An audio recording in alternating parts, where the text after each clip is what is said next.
Hello दोस्तों, स्वागत है आप सभी का एक बार फिर से आपके अपने चैनल इंडियन रिएक्शन में। दोस्तों, एक और नया वीडियो लेकर हाजिर हैं। एक बार फिर से रियल एंटरटेनमेंट टीवी के शोएब चौधरी का वीडियो लेके आए हैं, जो कि पाकिस्तान से हैं। और वीडियो का जो टाइटल है वो है ISRO make history, India largest LVM-3 rocket. और इसके ऊपर उन्होंने पाकिस्तान पब्लिक के रिएक्शन लिए हैं। तो देखते हैं क्या बात की है इन्होंने इसरो के बारे में और क्या रिएक्शन आए हैं पाकिस्तानी पब्लिक के। तो चलिए शुरू करते हैं वीडियो। नाम? एडवोकेट अली अब्बास हाशमी। आपका नाम? एडवोकेट जहांजेब। एडवोकेट जहांजेब। मेरा नाम एडवोकेट सोहेब चौधरी। अभी स्टूडेंट हूँ वैसे लॉ का। अच्छा, जिस टॉपिक पे वीडियो रिकॉर्ड कर रहे हैं वो टॉपिक ये है, अगर टेक्नोलॉजी की बात करें, अगर अपनी स्पेस एजेंसी की बात करें पाकिस्तान की, और साथ ही नेबर कंट्री है इंडिया, उसकी स्पेस एजेंसी है इसरो। इसने रिसेंटली रॉकेट लॉन्च किया जिसके अंदर 36 सैटेलाइट्स मौजूद हैं और 1000 करोड़ उन्होंने इस अपने मिशन से कमाया है। इसका एक पार्ट जो उन्होंने लास्ट ईयर अक्टूबर में लॉन्च किया, उसमें भी 36 सैटेलाइट थी। रशिया को पीछे छोड़ दिया है। क्या कहना चाहेंगे इसके ऊपर कि वो कितनी तेजी से अपनी स्पेस एजेंसी को आगे लेके जा रहे हैं, टेक्नोलॉजी में आगे जा रहे हैं, और हम लोग अपने जो इश्यूज हैं उसके अंदर फंसे हुए हैं। जी, बेसिकली बिस्मिल्लाहिर्रहमानिर्रहीम, हमारा बात करने का यही हमारा अपना पॉइंट ऑफ व्यू है कि हमारी जो यूथ है उसको एजुकेट करना चाहिए। उसकी जो जो बेसिक नेसेसिटीज़ हैं, उनकी जो जो रिक्वायरमेंट्स हैं एजुकेशन के हवाले से, और सेमिनार्स की वो ग्रूमिंग की जाए, जैसे हमारी दूसरी कंपेन्स चलती हैं। और इकोनॉमी पॉलिटिक्स में इतना गुम हो गए हैं और इकोनॉमी भी बेसिकली डिस्टेबल है। और हमारा पॉलिटिक्स का ये हाल है कि कोई भी बंदा जो है ना वो उसे रिलीफ नहीं मिल रहा। हाँ, और नंबर पे पॉलिटिशियंस जो हैं वो हेल्थ की, वो एजुकेशन की, वो टेक्नोलॉजी की। तो आप बताएं कोई रिसेंटली कोई भी पार्टी जिसने अपना धरना दिया हो कि भाई हमने टेक्नोलॉजी में आगे जाना है, किसी ने धरना दिया हो कि भाई हमने यूथ को आगे लेके जाना है। यूथ को क्यों नहीं एंगेज कर रहे? हमारी जो उनसे बड़े बड़े अदारे हैं वो क्यों उस तरीके से काम नहीं कर पा रहे? दुनिया आगे से आगे टेक्नोलॉजी में, स्पेस एजेंसी की बात करें, स्पेस टेक्नोलॉजी की बात करें, कितनी आगे जाती जा रही है। इंडिया इतनी तेजी से आगे जा रहा है, उसकी क्या रीजन हो?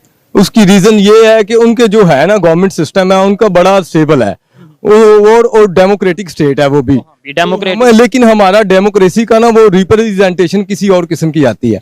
वो हमारे नेशनल हीरोज का आपको रेफरेंस कोट करे, उन्होंने अपने वो कौमी हीरो हैं जो अब्दुल कलाम आजाद साहब को उन्होंने प्राइम मिनिस्टर बना दिया है, प्रेसिडेंट। हाँ, प्रेसिडेंट बना दिया। और हमारे अब्दुल कदीर खान साहब के साथ क्या किया हमारी नेशन ने, जो कौमी हीरोज हैं उनको हमने खुद ही बिल्कुल वो मोराल नहीं दिया, जो उनका गार्ड ऑफ ऑनर है वो नहीं दिया।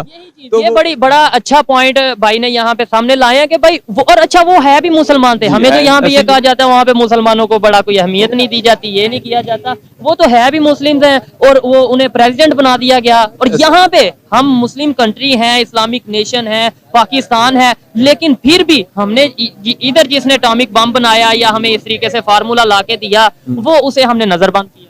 वो देखिए, बात ये है कि वो मुस्लिम और नॉन मुस्लिम की बात नहीं है, ये बेसिकली ह्यूमैनिटी की बात है। और हमारा इस्लाम ही ह्यूमैनिटी पे फोकस करता है। तो ह्यूमैनिटी को जब तक प्रेफरेंस ना मिलेगी और इसे वो मोरालिटी के हवाले से हम इस्लामियात सीखते हैं, लेकिन इस्लामियात हमें मोरालिटी सिखाती है, लेकिन हम प्रैक्टिकली जो कुछ कर रहे हैं उसमें हम जीरो हो जाते हैं। दुनिया हमें तो किस नजर से देख रही है? और नॉन मुस्लिम वो हमारे जो है ज़ाब्ता हयात है, कंप्लीट कोड ऑफ लाइफ इस्लाम, तो उन पे वो प्रैक्टिकली वो ना वो फोकस्ड रहते हैं। और उनकी वो सोसाइटी में उनकी नेशंस है, इसलिए वो ना हार्ड वर्किंग के साथ और ऑनेस्टी के साथ वो तरक्की कर जाते हैं। अमेरिका की, रशिया की, इस तरह से जो कंट्रीज हैं इनकी बात करें, ये माने जाते थे टेक्नोलॉजी में बहुत आगे हैं। आज इंडिया बहुत तेजी से उन्हें टक्कर देता, चाइना को टक्कर देता नजर आ रहा है। वजह क्या है? मतलब मेरा सवाल ये है, इंडिया का इसलिए बार बार कह रहा हूँ, मकसद ये है कि 1947 में हम एक थे, ठीक है, आज वो कहाँ चले गए? आज वो कहाँ चले गए और हम किधर हैं? हम क्यों जलील हो रहे हैं? हमने कैसे आगे जाना है? मैं इसलिए बार बार उन्हें फोकस कर रहा हूँ कि कैसे वो आगे गए, हम कैसे जाएंगे। वो बात यही है कि माशाल्लाह आपने वो इसमें कोट किया है कि हम इंडिया हमारा ही हिस्सा है, हम इंडिया के हिस्से। हाँ जी, एक ही बात है ना, we are the part of subcontinent. हमारा कल्चर सेम है और मजहबी रसूमात को ना एक साइड पे रख दें, हम ह्यूमैनिटी पे बात करते हैं। तो ह्यूमैनिटी हमें यही सिखाती है। तो कल्चर वो सेम है, हम अपने इंडिया के साथ भी ताल्लुकात अच्छे रखें, इकोनॉमी स्टेबल करें, साइंस टेक्नोलॉजी खुद ही ग्रो अप होगी। हाँ, ताल्लुका उनसे सीखें, जहाँ सीखें, जब जहाँ सिखाने वाली बात है वहाँ सिखाएं। जहाँ वैसे तो बड़ा मुकाबला ideas बताया जाता मिले। है, कंपटीशन बताया जाता है जी, हमने बॉर्डर में कंपटीशन करना है, हमने जो सा डिफेंस सिस्टम में अपने आप को बेहतर से बेहतर करना है, चाहे हमें अपने आप को मकरूज करना पड़े, हमने टेक्नोलॉजी देखें। लेकर, ठीक है, घास खानी पड़े, बम कैसे? बनाएंगे, हमने वैसे ये बताया जाता है। लेकिन प्रैक्टिकली पॉजिटिव वे में अगर देखा जाए तो हमें ये क्यों नहीं बताया जाता कि वो आईटी में बहुत आगे चले गए, हमें ये क्यों नहीं बताया जाता वो टेक्नोलॉजी में बहुत आगे चले गए, हमें ये क्यों नहीं बताया जाता उनकी स्पेस एजेंसी आज किधर है, दुनिया इधर ही की है। टॉप एजेंसीज में है, और हम यहाँ पे क्यों नहीं मुकाबला करते? बात ये है, आपने इसका जवाब पाकिस्तान के पास इंजीनियर्स भी हैं और डॉक्टर्स भी हैं टैलेंट की और कमी। वेल इक्विप्ड है। और देखें वो सारे फॉरेन कंट्रीज में मूव कर रहे हैं। ब्रेन ड्रेन, ये ब्रेन ड्रेन सिस्टम क्यों हो रहा है? वो क्योंकि हमारी बेसिक नेसेसिटीज पूरी नहीं है, lack of education system lack of platform, और लैक ऑफ इकोनॉमी। एक गरीब का बच्चा वो वेल क्वालिफाइड होने के लिए कितने लाख रुपए खर्च करता है और बाद में और उसे स्कॉलरशिप भी नहीं मिलता। देखें वो सिस्टम यही है। हम ना वो कबूतर वाली बात है कि बिल्ली चली गई है, बिल्ली हमारे सर पे मंडला रही है। मसला अभी हमारे यहाँ पे मौजूद है, लेकिन हम उस हम मसले को देख ignore नहीं कर रहे, रहे हैं, इग्नोर नहीं कर ignore रहे। एक कर रहे टाइम आएगा जब हम हमारे से वो और- मसले को हैंडल कर PIA की बात करें, वो हमारा 1951 में वो पाकिस्तान का ही था पहले, इंडिया तब कहाँ था? बिल्कुल, अगर PIA की मिसाइल्स देखें, हमारा डिफेंस सिस्टम, पाकिस्तान आर्मी बेहतरीन आर्मी है। ISI भी यही बात करती है कि पाकिस्तान आर्मी हो तो हम पूरी वर्ल्ड पे टेक ओवर कर सकते हैं। पाकिस्तान आर्मी है तो सही। अभी वो टेक्नोलॉजी में भी आगे है ना, हमारा वार सिस्टम भी है।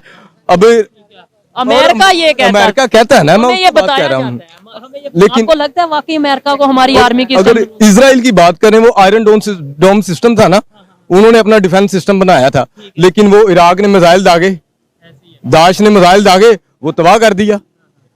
तो वो हमारे अंदर वो अल्लाह पाक ने वो चीज रखी हुई है, जज्बा ईमानी। वो ठीक है, हम एट द एंड बात Technology- जज्बा ईमानी पे ले आते हैं, नो डाउट वो एक हमारा एक मजहबी चीज है, ऐसे ही। उससे हमारा लगाव है। लेकिन प्रैक्टिकली बात करें, फिर दूसरी दुनिया के लोग ये कहते हैं, इंडिया के लोग हों, बांग्लादेश World- के लोग हों, वर्ल्ड ये कहता है कि भाई जज्बा ईमानी भी मुसलमानों के पास, दुनिया की टॉप ISI भी ऐसे- मुसलमानों के पास, दुनिया की टॉप आर्मी भी मुसलमानों के पास, टैलेंट भी मुसलमानों पाकिस्तानियों के पास, फिर पाकिस्तानी भी क्यों मांग रहे हैं? उसका क्या जवाब मैं दूं, आप क्या जवाब देंगे? ये इसकी वजह यही है कि ये सब कुछ होने के बावजूद ना ये पीछे क्यों रह गए हैं। यही चीज है ना, एक साइड पे अभी आपने कहा हमारे पास जज्बा है, तो दूसरी साइड पे हम पीछे रह गए। Brother, it's corruption to give the right to the rightful.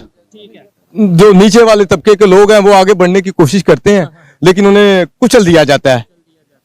आप कुछ कहना चाह रहे हैं इसके ऊपर? मैं यही कहना चाहूंगा कि जो जितने भी यंगस्टर जो गरीब गुरबा के होते हैं, मेहनत करते हैं, सब कुछ करते हैं, लेकिन हमारे यहाँ पे सिर्फ चेहरे देखे जाते ठीक हैं। है। बड़े घर का बेटा है, उसको बड़ा ओहदा दिया जाता है, प्रमोट ऑटोमेटिकली वो हो जाते हैं। जो लो लेवल के होते हैं वो अपनी प्रमोशन के लिए बड़ी एफर्ट्स करते अगर हैं, ले दे लेकिन के वो किसी स्टेज पे जाते भी हैं तो उन्हें उस तरीके से अप्रिशिएट नहीं किया अप्रिशिएट जाता, नहीं, वो बाहर उनको चले जाते हैं। डिग्रेड किया जाता है। फिर वो जारी सी बात है, आपको अपने अपने मुल्क में अपॉर्चुनिटीज नहीं मिलेंगे तो वो तो जारी सी बात है, वो बाहर अवेल जो भी उनको अपॉर्चुनिटी मिलेगी उसको अवेल करेंगे। ठीक है, और वो भी लाखों रुपए हम लगाते हैं हमारी यूथ की अगर बात करें और बाहर जाते हैं। यही यहाँ पे अगर प्लेटफॉर्म हो, यहाँ पे हमारे जो अदारे हैं, अगर स्पार्को की बात करें टेक्नोलॉजी स्पेस एजेंसी के हवाले से, इसके अलावा PIA है, स्टील मिल है, बहुत से ऐसे अदारे हैं जो यहाँ पे फ्लॉप हो रहे हैं और हमारे नौजवान बाहर जा रहे हैं। फिर दूसरी साइड पे हम ये कहते हैं हमारे पास टैलेंट बहुत ज्यादा है, हमारे पास जज्बा बहुत ज्यादा है, हम मुसलमान दुनिया के सबसे जो ये चीजें, तो फिर जब लोग देखते हैं वो हंसते हैं कि यार ये एक तरफ फ्लॉप हो रहे हैं, इनकी यूथ बाहर भाग रही है, यार ये कहते हैं जज्बा बहुत है। बस ये जज्बा ही रह गया, नारा रह गया जज्बे का।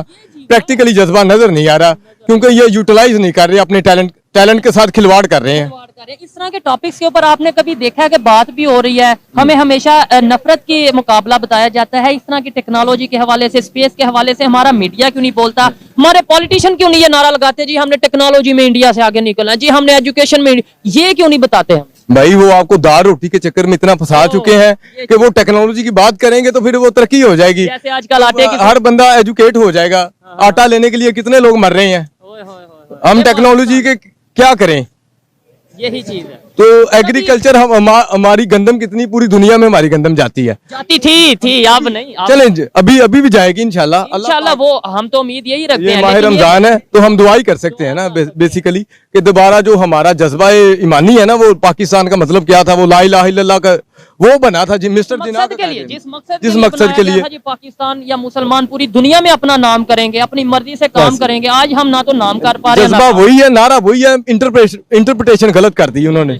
आप आप क्या कहते हैं आने वाले टाइम में यूथ इन चीजों की तरफ आएगी, यूथ को ये पता चलेगा, अवेयरनेस आएगी कि यार ये इश्यूज जो चल रहे हैं, जो इश्यूज चल रहे हैं, यूथ को ऑटोमेटिकली खुद ब खुद ही अवेयरनेस आ रही है। हमारी सोशल मीडिया इंडस्ट्रीज को चाहिए कि इन टॉपिक्स के ऊपर सेमिनार्स किए जाएं, लोगों को अवेयरनेस दी जाए कि हमने इस रास्ते नहीं इस रास्ते जाना है। हमारी जो सोशल मीडिया इंडस्ट्री है वो सिर्फ एक पॉलिटिक्स पर रह गई है, मीम्स पर रह गई है, इसके अलावा उनको कोई काम नहीं आता और कोई कुछ दिखाते नहीं है, बस इसी पे लगे हुए हैं। बिल्कुल मैं एग्री करता हूँ और इसी पे हमारा मिशन है कि भाई आप इन चीजों पे बात करो, मुकाबला करो, दुनिया के जिस मर्जी कंट्री के साथ मुकाबला करो, हम आपके साथ हैं, लेकिन प्रोडक्टिव वे में, कंस्ट्रक्टिव वे में, पॉजिटिव वे में मुकाबला करो। टेक्नोलॉजी, हेल्थ, एजुकेशन में मुकाबला करो। नफरतों की तरफ हमें लेकर जाओगे, 75 साल से हमें कोई फायदा नहीं हुआ नफरत, कोई फायदा नहीं। बेसिकली हमारा मजहब ही पीस है, इस्लाम। नो डाउट मैं खुद इस चीज से एग्री करता हूँ, लेकिन आज के दौर में जो हमारा मजहब का या इमेज बन चुका है इस्लाम का, वो क्या बना है? इस्लामोफोबिया के नाम से मैं देखा। तो वो देखें आप, इमरान खान साहब ने इंटरनेशनली हमें मोरालिटी वापस दिलाने की कोशिश की थी ना, और OIC में आई थिंक सो, तो वो चल ऐसे यूनाइटेड नेशन का। तो अगर आप ऐसा करेंगे ना, प्रैक्टिकली वो जज्बा तो आ रहा है, तो चांस मिलना चाहिए। इमरान खान साहब या कोई भी लीडर है वो यूनाइटेड नेशन में जाके स्पीच करे, उससे ही हमारी मोरालिटी वापस आएगी, या हम प्रैक्टिकली भी कुछ बेहतर करें, पॉजिटिव करें, कुछ एक प्रोडक्टिव करें, तो हमारी मोरालिटी वापस उसके अलावा स्पीचों से नहीं होता, प्रैक्टिकली चीजें खुद अडॉप्ट करना पड़ती हैं आपको, आपकी सोशलाइजेशन सिस्टम को, सारे को, ओवरऑल को। जितनी देर तक आप खुद प्रैक्टिस में नहीं आएंगे तो हम कुछ भी नहीं कर सकते। इधर हम करप्शन करें, इधर हम बेईमानी करें, इधर हम 2 नंबरी करें, और फिर हम कहें इमरान खान साहब ने यूनाइटेड नेशन में जाके हमें ऊपर कर दिया, ऐसे तो नहीं होगा। ऐसे वक्ती तो अभी आप रमजान शरीफ की देख लें, आप गल्फ कंट्रीज में देख लें, तो वो अभी रिलीफ है, तो हमारे मुल्क में देख लें, और हमारा है भी इस्लामी जमहूरिया पाकिस्तान। और ये मैं ऑथेंटिक खबर बता रहा हूँ कि 43% महंगाई बढ़ी है इस हफ्ते में। रमजान का जो पहला वीक है, इसमें 43% पाकिस्तान में महंगाई। तो वो स्पीचेस में वही बात रहेगी, गुफ्तार का गाजी बन तो गया, किरदार का गाजी बन ना सका, तो हमें अब किरदार के गाजी बनने की जरूरत है।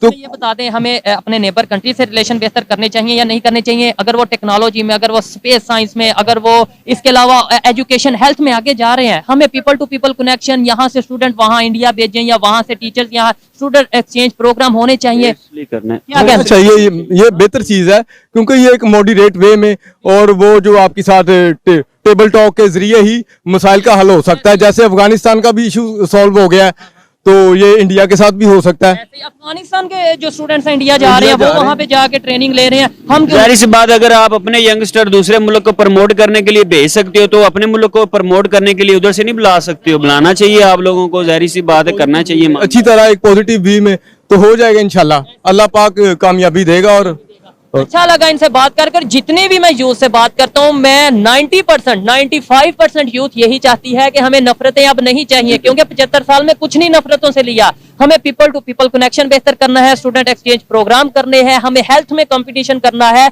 एजुकेशन और इंफ्रास्ट्रक्चर में कंपटीशन करना है। बहुत शुक्रिया जी, अच्छा लगा आपसे बात। अल्लाह हाफिज। शुक्रिया जी, थैंक यू। दोस्तों, पहली चीज तो वीडियो के अंदर जिनसे ये बात कर रहे हैं वो एक एडवोकेट बता रहे हैं।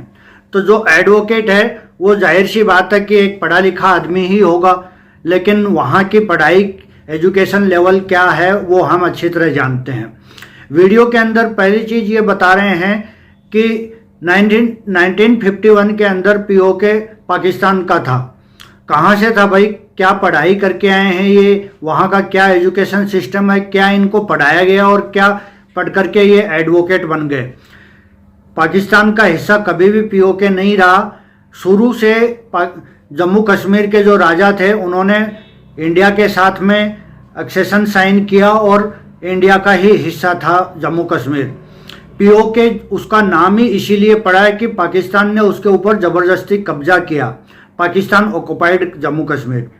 दूसरी चीज़ ये कह रहे हैं कि एक तरफ हमारे जो अब्दुल कलाम साहब थे, मिसाइल मैन जिनको कहा जाता है, और आगे चल के उनको प्रेसिडेंट भी बनाया, राष्ट्रपति बने वो, उनकी और उनके वहाँ पे जो परमाणु कार्यक्रम था उसको सक्सेसफुल बनाया जिन्होंने, अब्दुल कादिर साहब ने, उनकी बात कर रहे हैं। तो यहाँ इनकी जो तुलना कर रहे हैं, तुलना कहाँ से तुलना बनेगी? एक तरफ हमारे मिसाइल मैन थे अब्दुल कलाम साहब, उन्होंने हमें परमाणु बम बना कर दिया और इतने सक्सेसफुल साइंटिस्ट थे वो। आगे चल के भारत ने उनको एक तरह से इंडिया का सबसे बड़ा जो पद होता है राष्ट्रपति का, वो पद पे बिठाया है। और दूसरी तरफ इनके देश के अंदर अब्दुल कादिर साहब का क्या हाल किया गया, उनको जेल में भी डाला गया। और उसके बाद में जब उनकी मौत हुई तो कोई भी एक भी बड़े लेवल का अधिकारी या कोई नेता या कोई वहाँ का बड़े लेवल का कोई अपन कह लें कि प्राइम मिनिस्टर वगैरह, इनमें से कोई भी उनके मरने पे उनके जो ये जनाजा बोलते हैं उसके अंदर नहीं गया। तो ये अपने जो हीरो हैं उनको क्या इज्जत देते हैं, इससे हमें पता चल जाता है। एक बात इन्होंने ये बताया कि इजराइल का जो डिफेंस सिस्टम जो उन्होंने बनाया इजराइल ने, उसको इराक ने मिसाइलें मारी तो वो तबाह हो गया।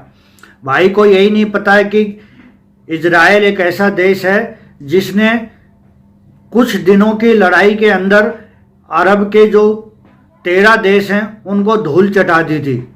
और ये कह रहे हैं कि उनके मिसाइल सिस्टम को, डिफेंस सिस्टम को इराक ने तबाह कर दिया। कुछ मतलब इनको पता ही नहीं है दुनिया में क्या हो रहा है, ना तो इनको पढ़ाया जाता है और ना ये कहीं पे रिसर्च करते हैं, गूगल वगैरह पे कुछ नहीं देखते। इसके बाद में ये कह रहे हैं कि इंडिया से जो स्टूडेंट का एक्सचेंज प्रोग्राम होना चाहिए हमारे साथ में, एक्सचेंज प्रोग्राम के लिए ज़रूरत है कि पहले अपने एजुकेशन सिस्टम को अच्छा बनाएं, उस लेवल पे लेके आएं कि बाहर के लोगों को लगे कि हाँ वहाँ के लोगों को इनके यहाँ जाकर के कुछ फ़ायदा होगा। जब बाहर के लोग देखते हैं कि इनका एजुकेशन सिस्टम ऐसा है कि वहाँ जिन से बिजली पैदा करने की बातें होती हैं, तो वहाँ जाकर के किसको फ़ायदा होगा, क्यों कोई वहाँ पे जाएगा। और एक चीज़ इन्होंने ये बताया है कि इंडिया का जो